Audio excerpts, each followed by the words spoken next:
Hey, what's up everybody? This is Brendan Hauser with EVOQ Bikes. So with the Festive 500 coming up, everyone's going to be doing some mega miles. I did a mega ride for fun in North Carolina before I left, and someone had said, hey, could we get a nutritional breakdown for that mega ride?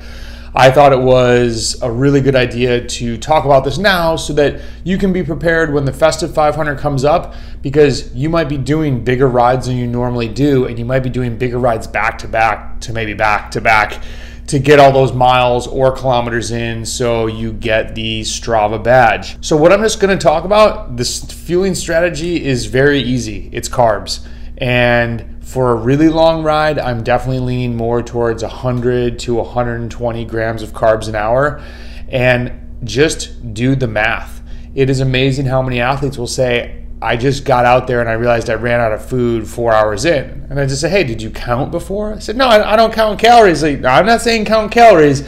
I'm saying count fuel for the bike ride. It is important. I can't just estimate it in my head when I'm looking at over almost 700 grams of carbs for a 6-hour ride. So the ride, and there was no chance of me bonking from not eating enough, because if you bonk in North Carolina, you're not making it over the mountain. It's going to be a very long day. So it was a 6-hour ride, 105 miles, just over 12,000 feet of elevation. Ended up being about 320 TSS, 5,700 kilojoules, and average heart rate was 134. So for breakfast, I had my standard, which if you've watched this channel, it's oatmeal, 1 banana, a big blob of honey, some cinnamon, a small handful of almonds, and a bunch of chia seeds. So and then before I left, I had 2 pieces of fresh bread with some peanut butter and honey, and I probably had that an hour and a half before I left, because I knew I was just gonna be riding endurance. I did 1 KOM effort that was gonna be maybe 2 hours in, so I wasn't worried about eating food. There was gonna be no hard efforts early on. So I bring 3 bottles on every bike ride, unless it's a 2-hour ride, but if it's 3 and above, I bring 3 bottles.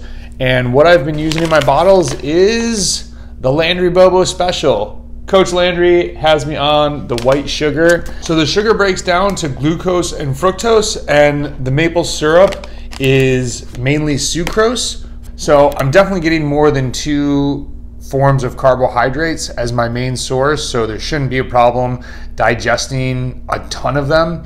And I just put into my bottles 50 grams in each bottle, and then I put a gram of salt in. Just remember, 1 gram of salt is 420 milligrams of sodium, so it's not the same. That confused me at first. And the maple syrup I use in a little collapsible flask. I'll put a link in for the one that I really like. I've been using it for a long time.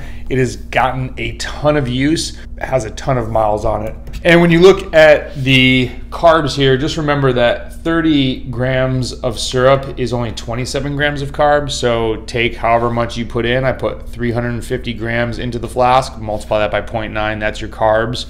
And then my husband's daughter and his grandson were in town, and so I usually don't buy Larabars or Kind bars, but I wanted to bring some food, and those were on Kai's list of requests, so I snagged 2 of those, which were 27 and 22 grams.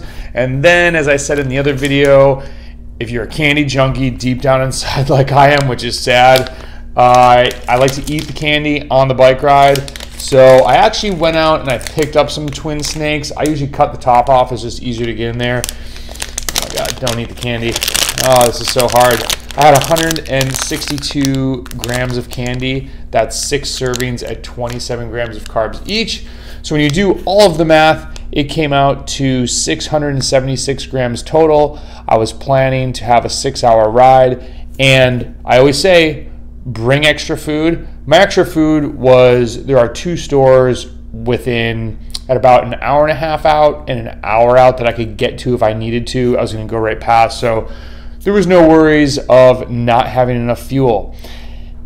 I really don't believe you need to spend a ton of money on drink mix. I've been trying to get companies that reach out to me to make cheap drink mix. I mentioned in another video, a lot of sponsors reach out to me to talk about the products, and you guys never hear about them. The drink mix has been a really tough nut to crack. I even went down the straight malto and salt root, which I'm not a huge maltodextrin fan anymore because it's more processed than plain sugar. I just can't find a way to get it cheaper than when we're all making it ourselves. So keep doing that. Yes, on this ride, I don't want to always talk about these because people get irritated. They think I'm shilling them. I did take the Delta G ketones. I took 3 bottles, one before I left, one 2 hours in, one 4 hours in. And then also the trick, 4 grams will get stuck to the side of the bottle because of viscosity, the viscosity of the actual ketone fluid. So keep the bottles, and when you get home, if you took 3 of them, put some water in, shake it up, and drink it. That's another 12 grams you're going to get, and that's going to be great for recovery.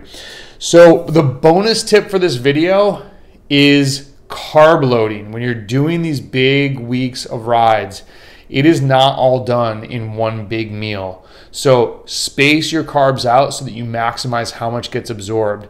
The night before, I always say lean the diet towards carbs. I might make a video of the downsides of carb loading.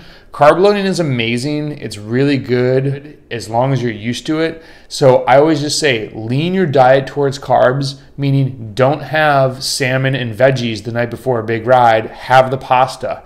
Have a slice of pizza. Pizza is not the best choice because of all the fat from the cheese, but you know, you don't need to have 3 slices. There's a ton of carbs in that, and you're probably not able to truly absorb it all. I'm not inside your body, so I can't say that. It's tough. You want to space it out. If you had a slice of pizza and you waited an hour and had another slice of pizza later, that's definitely better. So if I do pasta, I try to eat the bread beforehand and then eat the pasta an hour later. Like the pasta and the bread and everything else all at once, it's just a lot on the gut. Eat the holiday candy on the bike, crush the rides, have fun on the Festive 500. Don't stress the coasting too much. Get the miles in, turn the pedals over. Let's go. Let's have fun. Wintertime. Let's get it. Hey guys, Lala, I want to say please don't forget to subscribe to the channel. We're trying to hit 4,000, and please send a video to a friend that could use some help and tell them what we're doing at EVOQ. Just trying to get faster together. We appreciate your support. Talk to you later.